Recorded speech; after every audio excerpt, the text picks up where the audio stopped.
Hi everybody, it's Becky. If this video isn't as good as normal, it's because I am making my video on my iPhone. Um, it's actually almost 2 o'clock in the morning and I haven't even gone to bed yet. It was a really rough day. Sorry, my hair's wet. I actually just got done highlighting my hair again because it didn't turn out good earlier. So I actually did it. Tomorrow I just have to put in a toner to get it to the caramel color I want. But I think it's going to be nice when I get it done. But the fact that I'm doing that at 2 in the morning is kind of a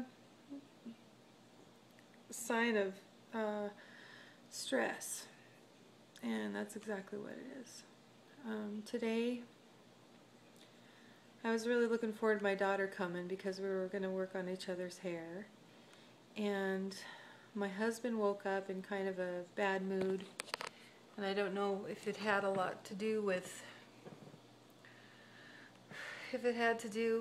my daughter coming and that he wasn't very happy about her coming or what. But he just was playing video games and just acting cranky. And so I asked him before she got here, I said, can you please be nice to Danielle when she comes? And he got all mad at me and he goes, I can't even believe you asked me to do that. He goes, geez, I'm going to act just like I said I was going to act when she comes. And I don't even know what he's talking about because I don't remember how he said he was going to act. But anyway, he got mad at me for asking. And then when she got here, he didn't even say hi. He scowled at her and didn't even say hi. And that upset me because I'm really wanting my daughter to come home. I don't want her to live with her boyfriend. She's not ready to live on her own. And I don't want her to ever feel like she can't come to her home. I'm her mom and this is her home. And I feel like he's glad she's gone and he doesn't want her to come back because he was mean to her and she felt really uncomfortable and didn't want to even be in the same room with him, so we were doing our hair in the garage. So I confronted him and I said, why couldn't you at least say hi to Danielle? You know, is it that hard for you to just say hi to her and be nice? Well, he completely flipped out at that point. He flipped out.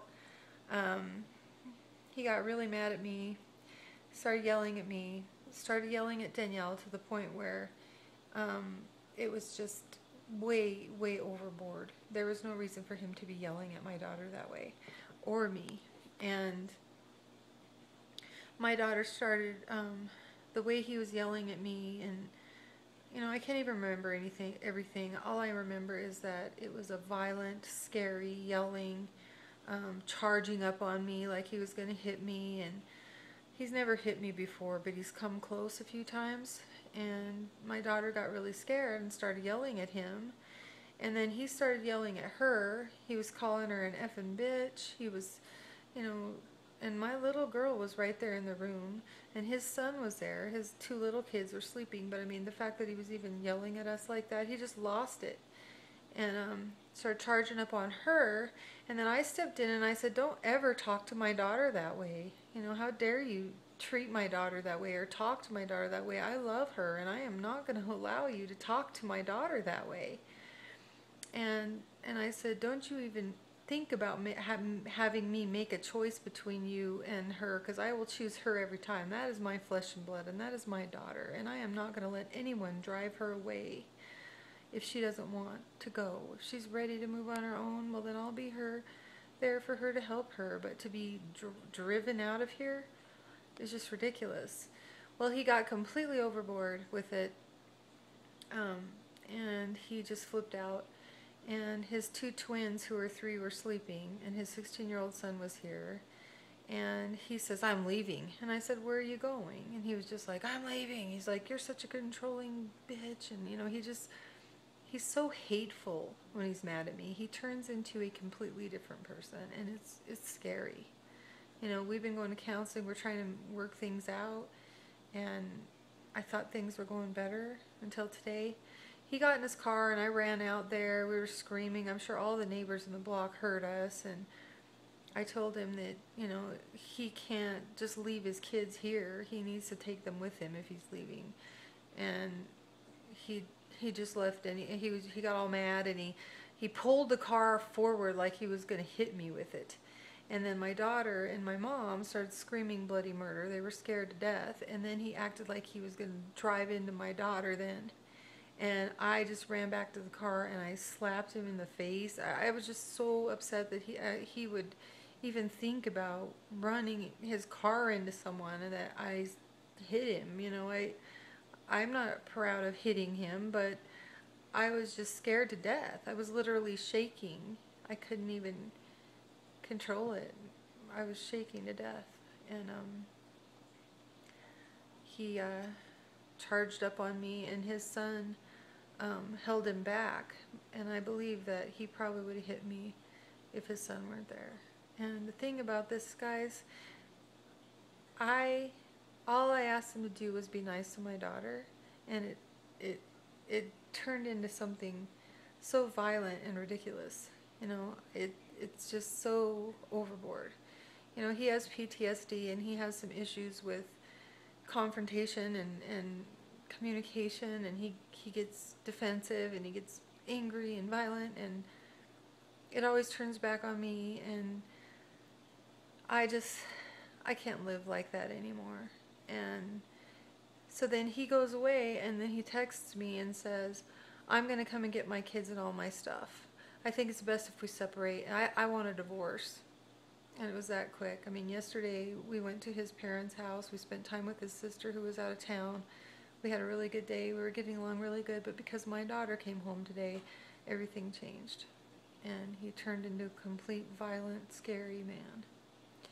And so I was just in shock at that point and didn't know what to think, didn't know what to say, so I didn't really say anything. He just came and he got his kids. He took most of his stuff and left. And then actually had the gall to ask me before he left if I would give him a haircut tomorrow. And I said, I am still kind of in shock about everything that happened today. I gotta be a little awkward to give you a haircut. So no, I'm not gonna give him a haircut tomorrow, or his son. They can go and get a haircut somewhere else. So my whole life changed today, and honestly, I have a lot of scary things ahead of me because I'm not going to be able to afford to live in my house anymore, and I'm going to have to make some really big life changes, and it's scary. But the good news is that my daughter stayed here tonight, and we watched a movie together, me and my two girls, and it was nice to be with her. I love her so much. I will never let anyone come between me and my children again. And I will not be treated that way by anyone. I don't care how much I love them. Love isn't always enough. So, I'm only sending this to the people. This is just a private message to you, whoever I send this to. I'm not going to put it out there as public because I don't want him to watch this. But I just need your support and your prayers. So if you could please pray for me and be there for me,